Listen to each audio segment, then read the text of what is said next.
9 live देख रहे हैं आप और मैं हूं आपके साथ प्रज्ञा सिंह। बहुत बहुत स्वागत है आपका हमारे आज के इस खास प्रोग्राम में।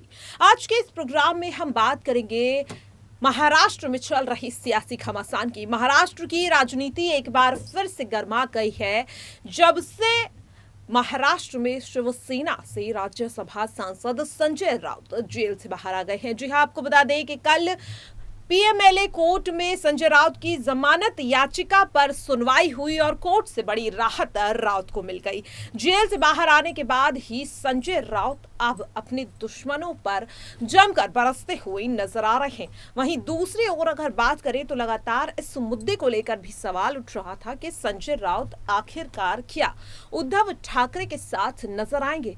तो अब इस सवाल का जवाब मिल चुका है। जी हां, आपको बता दें कि जेल से बाहर आते ही कई लोगों के फोन संजय राउत के पास आए, लेकिन उद्धव ठाकरे पहले वो शख्स थे जिन्हें खुद संजय राउत ने फोन किया। जी हां, आपको बता दें कि जेल से बाहर आते ही संजय राउत ने उद्धव ठाकरे को फोन किया और उद्धव ठाकरे ने जैसे ही संजय राउत की आवाज सुनी वो भावुक हो गए। इस बात का खुलासा खुद संजय राउत ने किया है। जल्द ही संजय राउत उद्धव ठाकरे और शरद पवार से मुलाकात भी करने के लिए जाने वाले हैं। लेकिन यहाँ पर बात हो रही है अब जिस तरह से संजय राउत एक बार फिर से गरजते हुए नजर आ रहे हैं। जी हाँ, जेल से बाहर आते ही संजय राउत ने एक बार फिर से राजनीतिक जंग की शुरुआत कर दी है। उन्होंने साफ कह दिया है कि अब वो जिस तरह से जेल से बाहर आ गए हैं तो जो राजनीतिक पारी वो बीच में छोड़कर चले गए थे वो अब एक बार फिर से शुरू हो जाएगी। और इसी के साथ उन्होंने अपने खिलाफ साजिश करार दिया उनके जेल जाने को लेकर। उन्होंने यहां पर कहा कि मेरे खिलाफ बड़ी साजिश हुई है लेकिन मैं किसी से नाराज नहीं हूं। उन्होंने कहा कि ना तो मैं ईडी को लेकर कुछ कहूंगा और ना ही अपने खिलाफ साजिश करने वालों के लिए कुछ कहूंगा। तो एक बात तो साफ है कि संजय राउत यहां पर अभी खामोश नजर आ रहे हैं, लेकिन यहां पर उन्होंने अपने खिलाफ साजिश करने वालों को लेकर एक बड़ा बयान दे डाला है, जिसके बाद एक बार फिर से महाराष्ट्र की सियासत गर्माती हुई नजर आ रही है।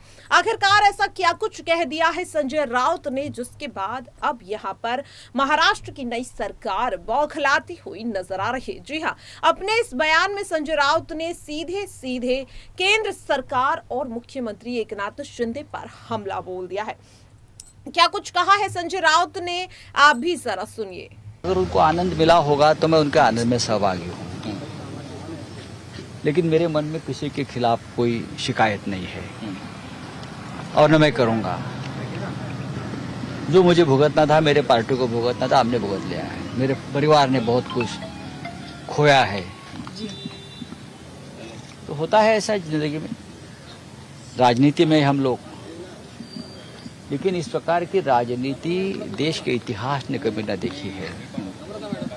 हमारा देश 150 साल गुलामी में था, उस काल में भी इस प्रकार की पॉलिटिकल वेंडेटा की राजनीति हमने देखी नहीं।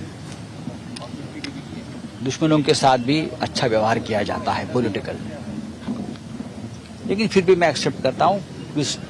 मैं पूरे सिस्टम को दोष नहीं दूंगा, ना मैं किसी केंद्रीय जांच एजेंसी को दोष दूंगा। अच्छा काम करने का मौका उनको भी मिलता है, करना चाहिए, सबको करना चाहिए। महाराष्ट्र में एक सरकार नहीं बनी है, मैं 3 महीने से बाहर हूँ। कुछ निर्णय सरकार ने अच्छे भी लिए हैं महाराष्ट्र के, मैं उनका स्वागत भी करूँगा। विरोध के लिए विरोध नहीं करेंगे हम लोग, कभी ना किया है। जो चीज़ें जनता के लिए और राज्य के लिए और देश के लिए अच्छी होती है उनका हमेशा स्वागत करना चाहिए। महाराष्ट्र में देवेंद्र फडणवीस जी ने कुछ निर्णय अच्छे लिए हैं। जब मुझे अखबार पढ़ने का मौका मिलता था तो मैं पढ़ लेता था और मैं ये भी देखता था कि अच्छा निर्णय है। खास करके हाउसिंग जो है, गरीबों के लिए घर देने का फैसला, म्हाडा को अधिकार देने का फैसला, जो हमारे सरकार ने वो अधिकार छीन लिए थे, वो मुझे अच्छा नहीं लगता था। लेकिन म्हाडा बोर्ड को एक वापस अधिकार देने का फैसला फडणवीस साहब ने लिया है, वो मुझे अच्छा लगा।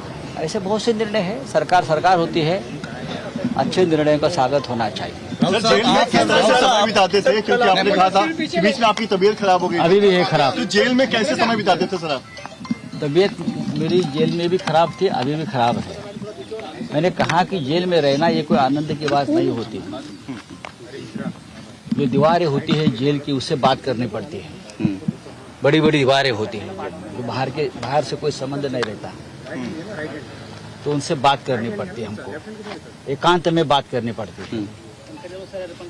मैं सोचता था जेल में कि वीर सावरकर 10 साल से ज्यादा जेल में कैसे रहे, लोकमान्य तिलक मंडाले में 6 साल से ज्यादा कैसे रहे, इमरजेंसी में अटल बिहारी वाजपेयी से लेकर बड़े बड़े नेता जेल में 2-2 साल कैसे रहे। इस बारे में जब मैं सोचता था तो मैं ये देखता था कि ठीक है, जो राजनीति में है उनको कभी न कभी जेल में जाना पड़ता है, तो मैं चला गया। कोई गैर व्यवहार हुआ सर आपके साथ जेल में? कल आपने कहा कि दिल्ली से आदेश आया था आपको जेल भेजने का। कल आपने कहा कि दिल्ली से आदेश आया था आपको जेल भेजने का, और जेल भेजकर उन्होंने बहुत बड़ी गलती की है। नहीं, देखिए, अगर किसी को भी गलत इल्जाम में जेल भेजा जाता है तो वो गलती है किसी के लिए। मैं नहीं मानता हूँ, मैं मेरे बारे में बोल रहा हूँ। अनिल देशमुख जी के बारे में भी हाईकोर्ट ने जो निरीक्षण दिया वो देखने लायक है। लेकिन ठीक है, कल के ऑर्डर से इस देश की न्याय व्यवस्था के ऊपर का विश्वास लोगों का जो है, न्याय मंदिर जिसे हम कहते हैं, वो बढ़ गया। सर, आज आप उद्धव ठाकरे और शरद पवार जी से मिलने वाले हैं? डेफिनेटली मिलूंगा मैं। दोनों नेताओं ने हमेशा मेरी फिक्र की है, जब मैं अंदर था मेरी परिवार की फिक्र की है, बार बार मदद। तो देखा आपने किस तरह से संजय राउत ने साफ तौर पर कहा कि उन्हें जेल भेजने की साजिश दिल्ली से रची गई है। अब यहाँ पर दिल्ली का नाम संजय राउत क्यों ले रही है और दिल्ली का नाम लेने पर आखिरकार वो इशारा किसकी ओर कर रही है, ये अब आप अपने आप ही समझ सकते हैं। वहीं दूसरी ओर संजय राउत ये भी साफ कर चुके हैं कि उन्हें और उद्धव ठाकरे को अलग करने की कोशिश जो की गई थी, संजय राउत को जेल भेजकर उस कोशिश को नाकाम कहते हुए संजय राउत नजर आए। जी हाँ, उन्होंने कहा कि उद्धव ठाकरे से फोन पर बातचीत वो पहले ही कर चुके हैं और अब जल्द ही वो मुलाकात भी करने वाले हैं। जी हाँ, शरद पवार और उद्धव ठाकरे से जल्द मुलाकात करने वाले हैं संजय राउत। लेकिन संजय राउत ने एक बार फिर से जो राजनीतिक बिसात अधूरी वो छोड़कर चले गए थे, उसे फिर से बिछा दिया है और अब इंतजार रहेगा कि आखिरकार विपक्ष का इस पर क्या कुछ कहना होगा। क्या बीजेपी या फिर मुख्यमंत्री एकनाथ शिंदे की ओर से इस वार पर कोई पलटवार किया जाता है या नहीं। आज के लिए इस खास प्रोग्राम में इतना ही। बाकी देश और दुनिया की तमाम छोटी बड़ी खबरों से जुड़े रहने के लिए देखते रहिए Next 9 लाइव। नमस्कार।